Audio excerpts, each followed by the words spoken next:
Assalamualaikum warahmatullahi wabarakatuh. Halo sahabat, selamat datang kembali di Kultum Ramadan 2025. Nah, pada episode kali ini, untuk membuka saya ingin membaca sebuah ayat dalam surat Al-Hasyr ayat 7. Allah Subhanahu wa taala berfirman, A'udzubillahi minasyaitonirrajim. Bismillahirrahmanirrahim. Wa ma atakumur rasulu fakhudhuhu wa ma nahakum anhu fantahu. Wattaqullah innallaha syadidul 'iqab. Shadaqallahul azim. Artinya, apa yang diberikan Rasul kepadamu, maka terimalah, dan apa yang dilarangnya, maka tinggalkanlah. Dan bertakwalah kepada Allah, sungguh Allah sangat keras hukumannya. Sahabat, Ramadan adalah momentum yang sangat tepat bagi kita untuk memperkuat solidaritas sosial. Sebagian orang, atau lebih tepatnya sebagian kalangan umat muslim, berpandangan bahwa Islam adalah agama yang menekankan pada sisi ritual spiritual saja. Dan pandangan ini tidak sepenuhnya salah, tapi pandangan ini kurang sempurna.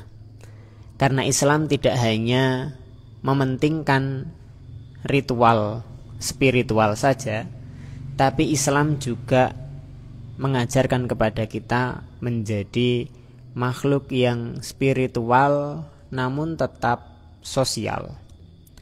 Misalkan saja sebagai contoh, dalam bulan Ramadan ini, selain Allah Subhanahu wa taala dan Rasulnya memerintahkan kita untuk wajib melaksanakan ibadah berpuasa di bulan Ramadan, tapi di tengah-tengah ibadah puasa di bulan Ramadan, Nabi SAW juga memberikan anjuran bagi kita untuk berbagi, yaitu memberi makan buka.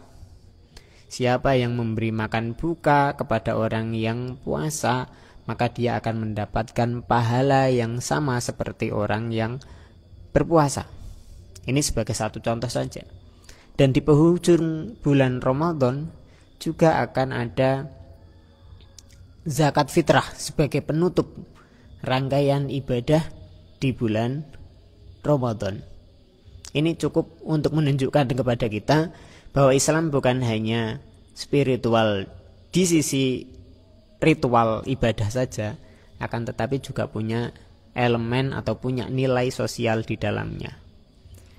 Nah, pada tema kali ini, episode ini akan membahas sebuah tema yang judulnya adalah Ramadan dan keadilan sosial, memakmurkan bumi dengan zakat, wakaf, dan sedekah.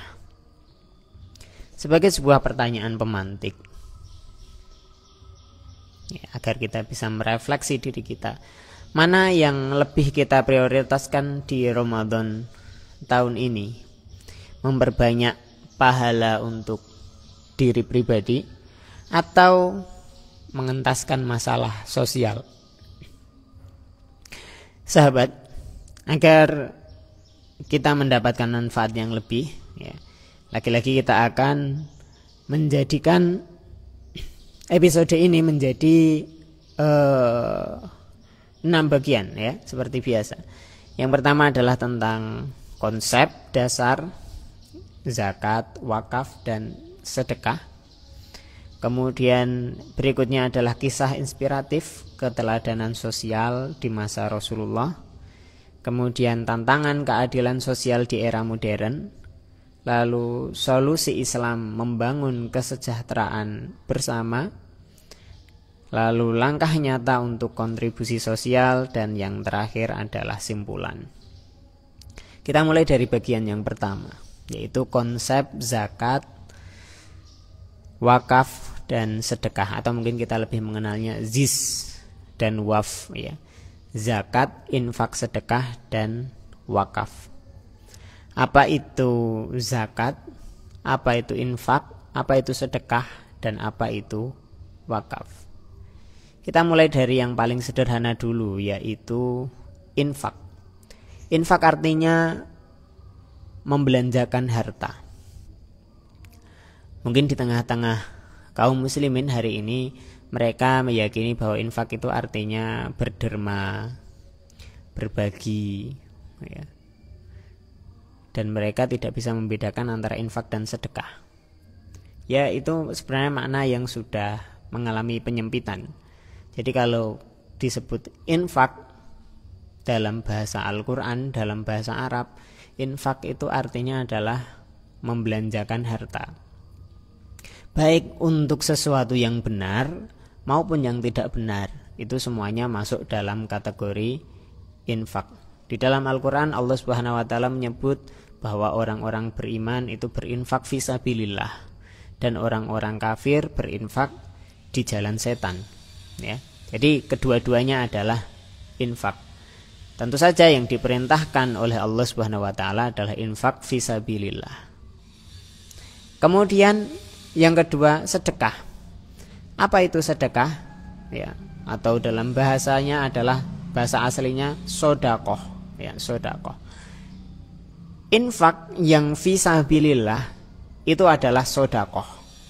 Jadi sodakoh, ya, tadi kalau infak itu bisa di jalan yang benar, bisa di jalan yang salah. Secara khusus sodakoh adalah sebutan untuk infak yang fisabilillah, di jalan Allah, ya, berbagi untuk kebaikan, itu namanya sodakoh. Dan dia disebut sebagai sodakoh, ya. Sodakoh punya akar kata yang sama dengan kejujuran, kebenaran, ya. Sodako dari huruf sod, dal, dan kof, sodako. Karena sodakoh itu adalah sebuah pembenaran atas keimanan seseorang. Dalam hadis Nabi SAW disebutkan was-sodakotu burhanun. Sedekah adalah burhan, keterangan, bukti, ya, bukti atas apa? Atas keimanan seseorang. Dalam agama kita, orang yang berinfak fisabilillah atau bersodakoh ini, dia akan diberikan pahala yang besar oleh Allah Subhanahu wa ta'ala. Nah, pahala yang besar ini terkadang jika kita tidak punya keimanan, bagi orang yang tidak punya cukup keimanan, mereka akan enggan untuk bersedekah. Mengapa? Karena bagi mereka hartanya berkurang, padahal harta adalah termasuk satu hal yang disukai oleh manusia. Nah, orang yang beriman akan melihat sebaliknya. Hartanya memang berkurang, tapi keberkahannya sangat besar sekali. Dan bisa jadi Allah Subhanahu wa ta'ala sesuai dengan janjinya akan melipat gandakan harta itu, baik di dunia maupun sebagai pahala di akhirat yang sangat besar sekali, ya. Maka sodakoh itu adalah infak fisabilillah dan merupakan pembenaran, ya, bukti daripada keimanan kita kepada janji-janji Allah Subhanahu wa ta'ala.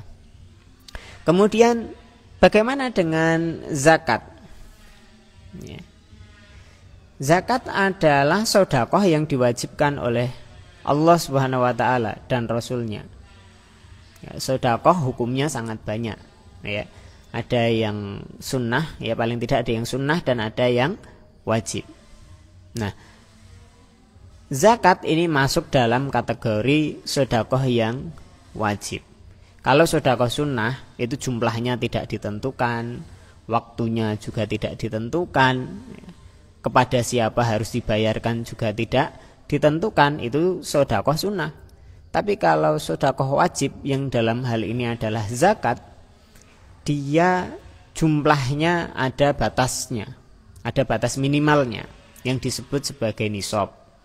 Kemudian waktu pembayarannya juga ada ketentuannya, ya, dalam beberapa kasus disebut sebagai haul, Kemudian kepada siapa hendaknya ia diberikan juga ada aturannya, yaitu kepada 8 asnaf yang telah Allah Subhanahu wa taala tetapkan.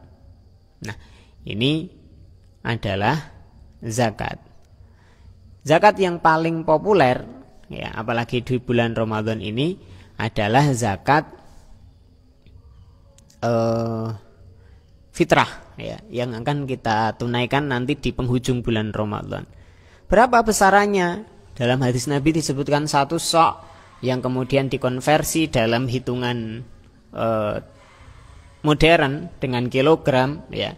Yang paling kecil pendapat para ulama dan banyak diamalkan oleh umat muslim di Indonesia adalah 2,5 kilogram beras, ya.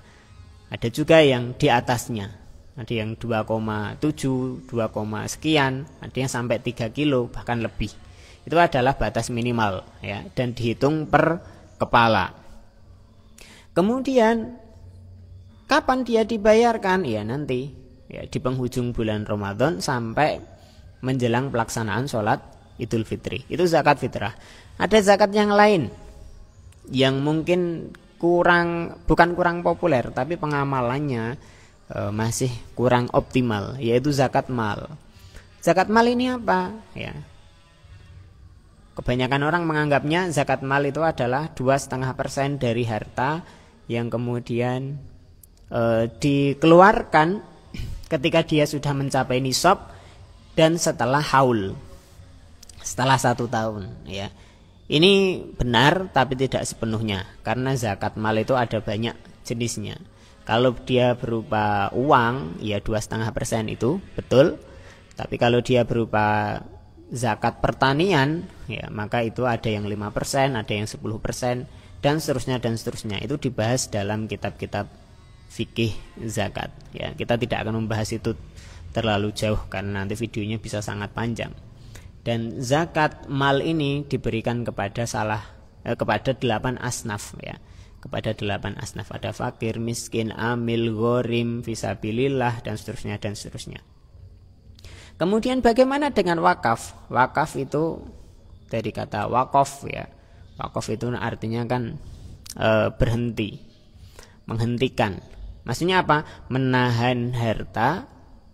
Harta ini tidak menjadi milik siapa-siapa, diwakafkan untuk Allah Subhanahu wa taala, dimanfaatkan demi kepentingan umum. Misalkan kita punya tanah itu kita wakafkan, berarti tanah ini adalah milik Allah Subhanahu wa taala dan dimanfaatkan untuk kepentingan umum, dibangun masjid, ya, dibangun sekolah, dibangun jalan, dibangun fasilitas-fasilitas yang manfaatnya bisa dirasakan oleh umum, oleh orang banyak, ya.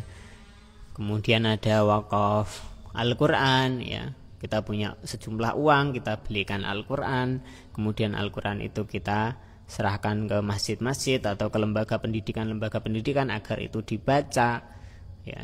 Dan nanti setiap orang yang membaca Al-Quran itu kita akan mendapatkan pahalanya. Nah, ini wakaf. Baik. Itu sebagai konsep dasar, ya. Kita sekarang sebelum masuk ke bagian kedua. Zakat berpotensi mengentaskan kemiskinan. Ya, ada sebuah data mengatakan potensi zakat di Indonesia tahun 2024 mencapai 327 triliun rupiah dan baru tergali 15%. Artinya berarti 85% potensi zakat kita belum teroptimalkan. Nah, ini penting untuk kita pikirkan bersama-sama, ya. Sekarang kisah inspiratif keteladanan sosial di masa Rasulullah SAW. Tentu teladan paling baik kita adalah Rasulullah Shallallahu Alaihi Wasallam, dan beliau adalah orang yang paling dermawan. Beliau menegaskan bahwa beliau tidak hanya mengajarkan tentang spiritual ritual saja, tapi beliau adalah mengajarkan kepada kita spiritual sosial juga. Beliau adalah orang yang paling dermawan, Dan di dalam bulan Ramadan kedermawanan beliau itu jauh lebih besar dibandingkan kedermawanan beliau di luar bulan Ramadan. Ya, kita sudah sering mendengar Nabi SAW ketika beliau diminta apapun yang beliau punya, maka beliau tidak segan, ya, dan tidak berpikir dua kali untuk memberikannya. Ya, apapun yang beliau punya, jika beliau memiliki, ya, dan ada orang yang memintanya atau ada orang yang membutuhkannya, maka beliau akan memberikan. Itulah Nabi kita Rasulullah Shallallahu Alaihi Wasallam.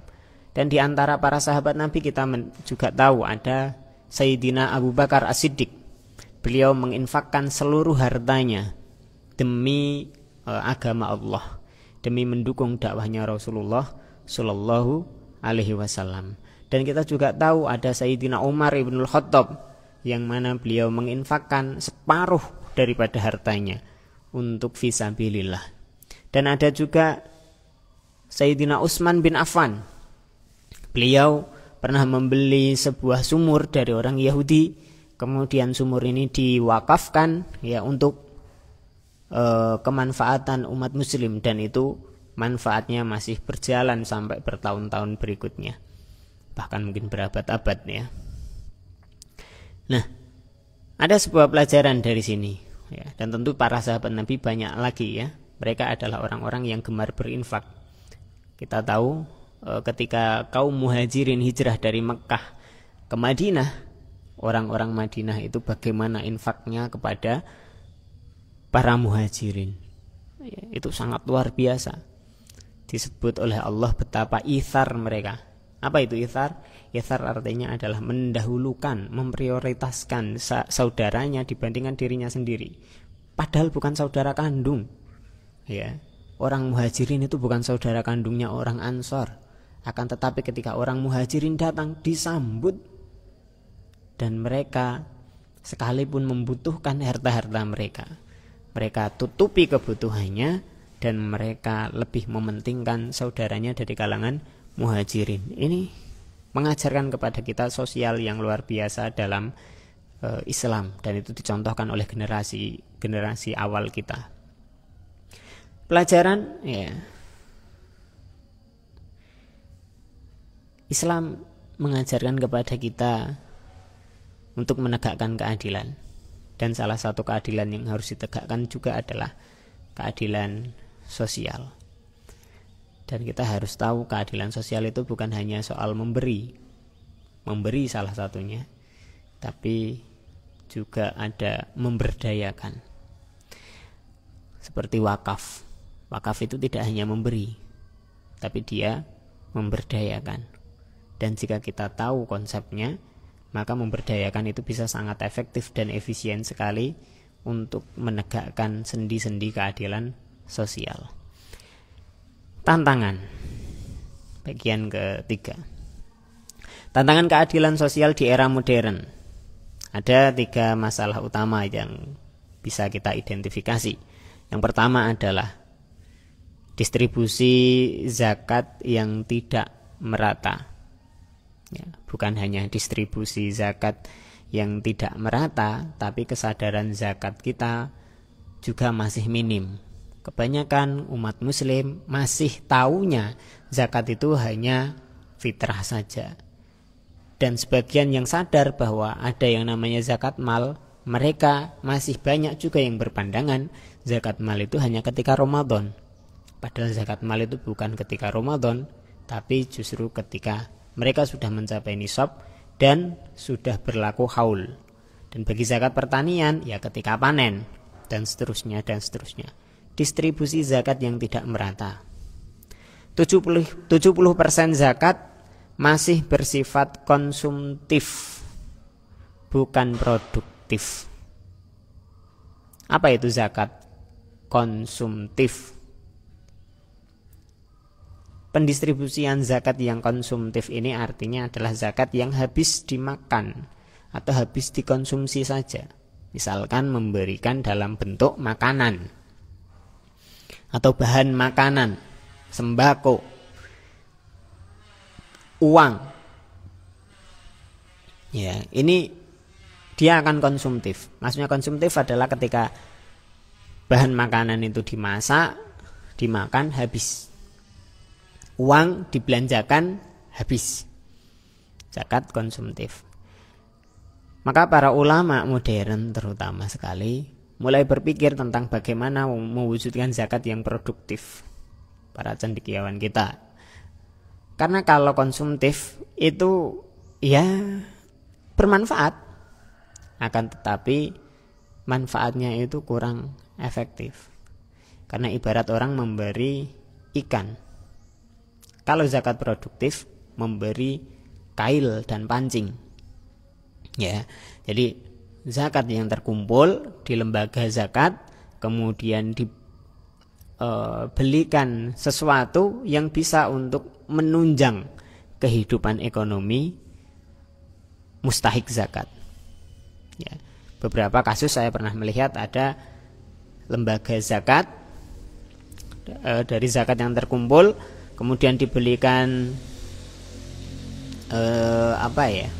semacam gerobak kecil, ya, yang mana gerobak kecil ini bisa untuk kegiatan ekonomi, ya, bisa untuk nanti mustahik berjualan. Ya, berjualan, memulai UMKM, ya, UMKM. Nah, itu terus kemudian diserahkan kepada mustahik. Efeknya itu jauh lebih luar biasa. Karena kalau itu diberikan uang, maka mungkin dalam hitungan hari habis. Tapi karena diberikan dalam bentuk barang yang bisa untuk ia berniaga, maka jumlahnya waktu fungsinya itu lama sekali. Dan dia akan mendapatkan untung dari situ.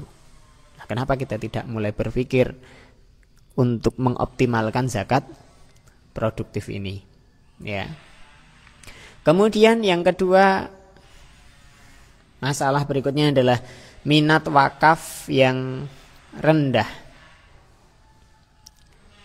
Karena lagi-lagi wakaf ini memang cukup berat, ya.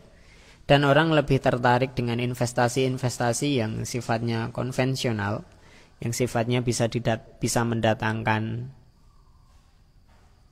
keuntungan dengan cepat dan mudah dan nampak.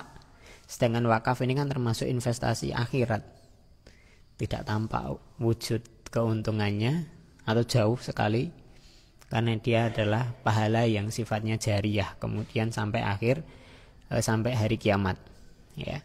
Maka ini minat wakaf rendah, dan menurut saya penyebabnya paling utama adalah karena minimnya kesadaran, dan minimnya kesadaran terjadi atas dasar minimnya keimanan, ya.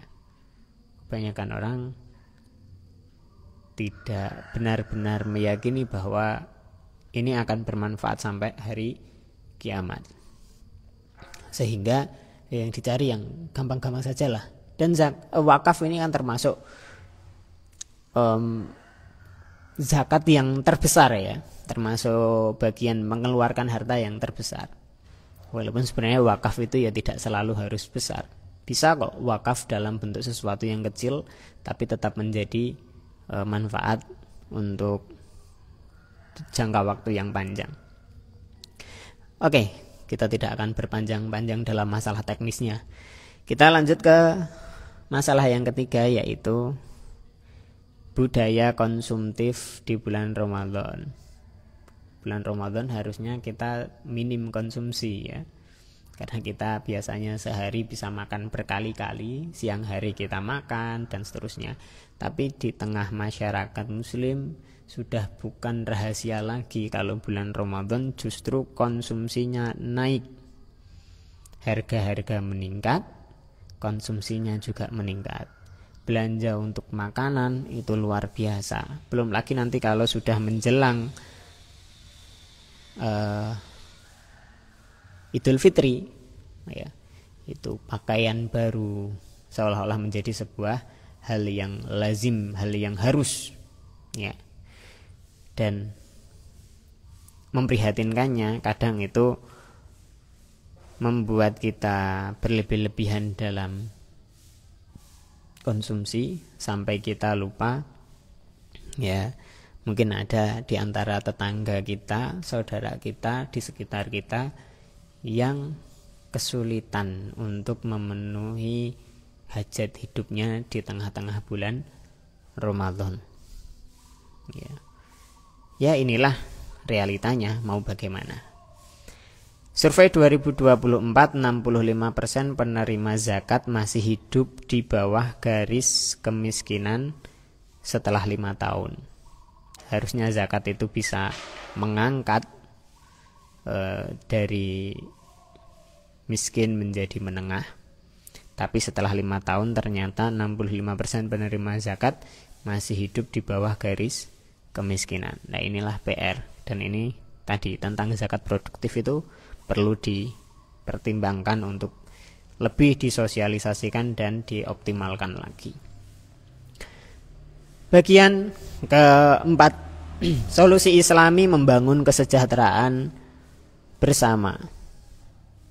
Ya, berdasarkan Al-Quran dan hadis surat Al-Baqarah ayat 267, wahai orang-orang beriman, infakkanlah sebagian hasil usahamu yang baik. Ini memerintahkan kepada kita, apapun yang kita usahakan, maka adalah kewajiban bagi kita untuk berinfak, untuk mengeluarkan zakat. Dan ini menjadi dalil adanya zakat profesi di zaman ini. Ya, zakat profesi tidak dikenal di zaman salaf, akan tetapi perintahnya ada, yaitu kita diperintahkan oleh Allah untuk berinfak, ya, min thayyibatim mimma kasabtum, dari hasil-hasil usaha kita. Itu kita diperintahkan untuk berzakat, ya, mengeluarkan zakatnya. Dan profesi di zaman Nabi SAW kan terbatas, tapi profesi di zaman modern ini sangat banyak. Dan di antara profesi-profesi yang banyak ini tidak pernah ada di zaman Nabi, sehingga aturan zakatnya itu belum ditentukan. Maka kemudian para ulama merumuskan ijtihad tentang adanya zakat profesi berikut dengan aturannya, ketentuannya. Kemudian hadis, ya, Nabi SAW, al-yadus sufla khairum min al-yadul ulya khairum min yadis sufla. Tangan yang di atas lebih baik daripada tangan yang di bawah. Artinya orang yang memberi, ya, bersikaplah menjadi orang yang dermawan, suka berbagi, karena tangan yang di atas lebih baik daripada tangan yang di bawah.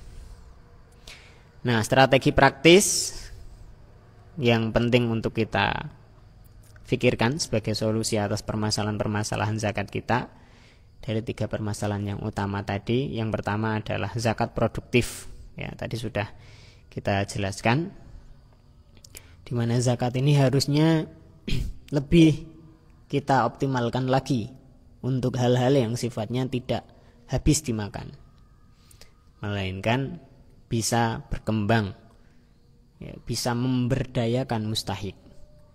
Bukan selalu menyuapi mustahik, tapi memberinya sesuatu kesempatan untuk bisa berdaya.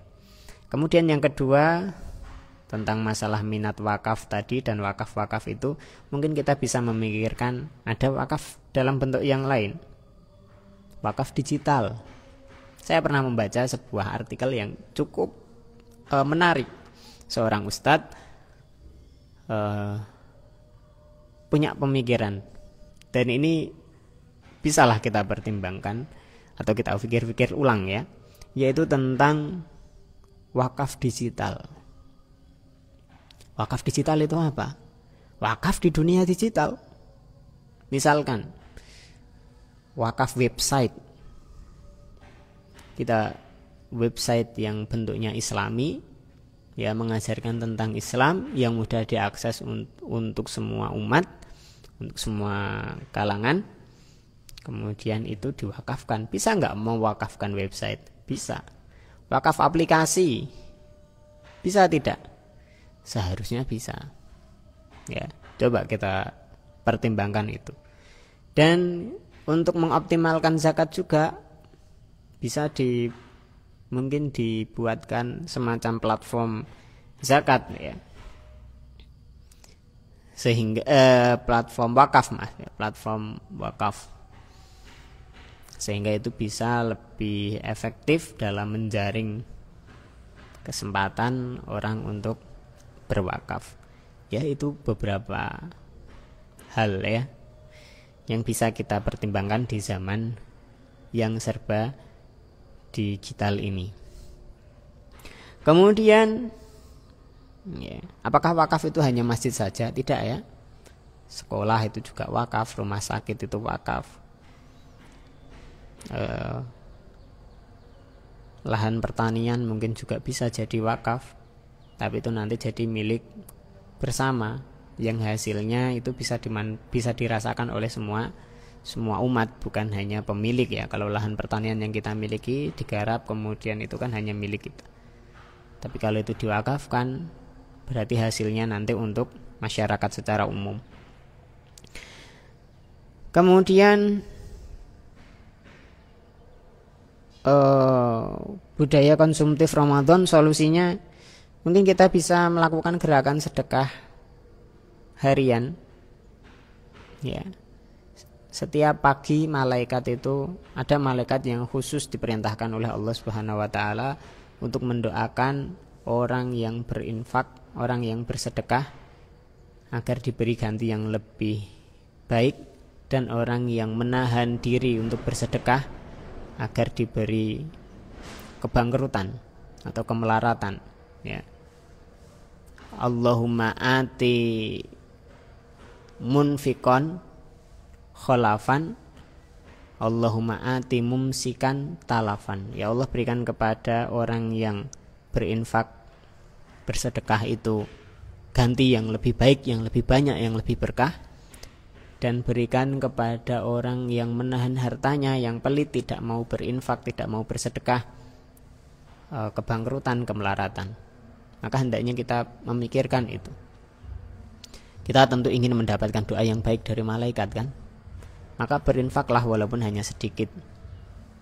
Saya punya seorang teman yang beliau menyediakan sebuah kotak khusus, dan beliau memasukkan di dalam kotak itu sejumlah uang. Mungkin hanya 1.000 setiap hari atau 2.000 setiap hari, dengan niatan tadi, ini adalah untuk infak, ini untuk sedekah.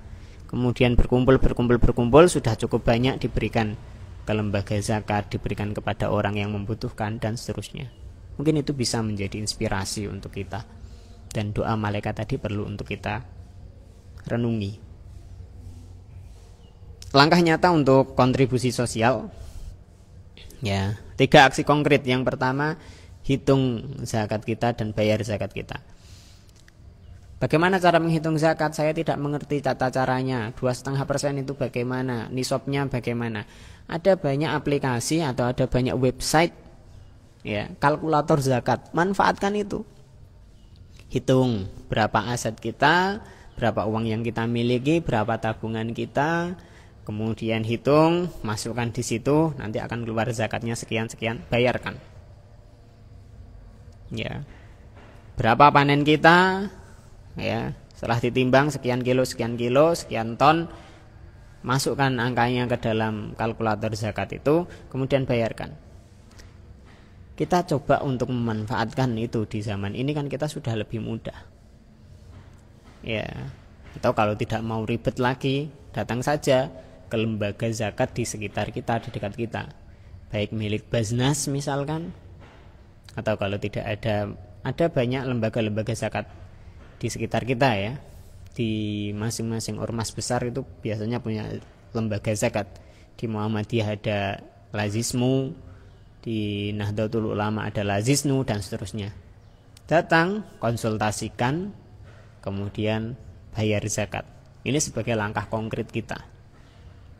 Kemudian lagi-lagi langkah nyata, wakaf produktif. Ya. Wakaf produktif. Ini bukan hanya zakat produktif ya, wakaf produktif. Tapi memang wakaf cenderung produktif. Karena wakaf itu waktunya adalah untuk lama sekali. Wakaf tanah, wakaf saham, wakaf uang, wakaf untuk pembangunan sekolah, wakaf untuk pembangunan masjid, wakaf untuk pembangunan fasilitas-fasilitas umum. Ikut. Kalau ada iuran, ikut. Ya, wakaf itu termasuk sedekah jariyah. Dan karena dia sedekah jariyah, berarti sampai kita mati pun pahalanya itu akan terus mengalir selagi wakaf itu masih dimanfaatkan. Kemudian sedekah berbasis komunitas, ya, galang dana bersama. Kemudian ya komunitas-komunitas sedekah, komunitas kurban biasanya yang paling sering, di mana orang berkumpul kemudian uang sekian untuk membeli seekor sapi, ya, atau sedekah yang lain kan bisa juga, ya. Ini kita butuh donatur sekian untuk melaksanakan ini, untuk membeli itu dan lain sebagainya, kemudian kita ikut bergabung di situ. Itu termasuk dalam ta'awanu 'alal birri wat taqwa, saling tolong menolong dalam kebaikan dan ketakwaan. Ikuti itu sebagai langkah konkret kita untuk kontribusi sosial. Jadi tidak hanya sekedar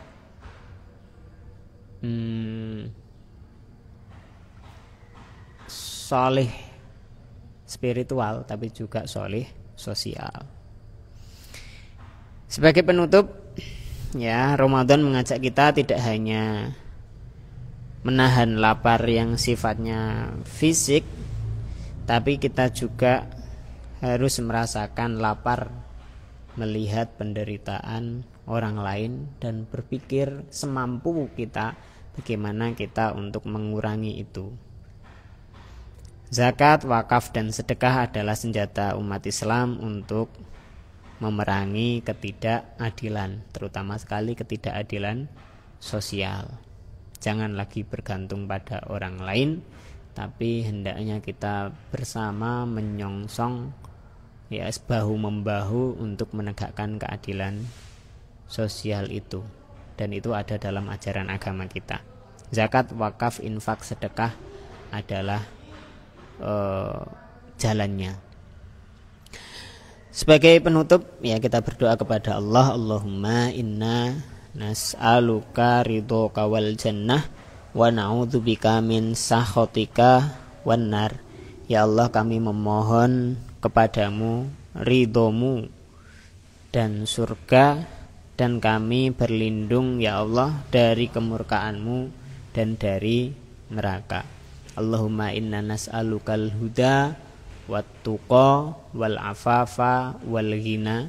Ya Allah, kami memohon kepadamu petunjuk dan rasa takwa dan kemampuan menjaga kehormatan diri dan rasa cukup atas rezeki yang telah Engkau berikan kepada kami.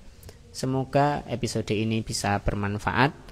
Dan satu pertanyaan kecil, apa langkah kecil yang akan Anda lakukan hari ini untuk membantu lingkungan sekitar yang membutuhkan?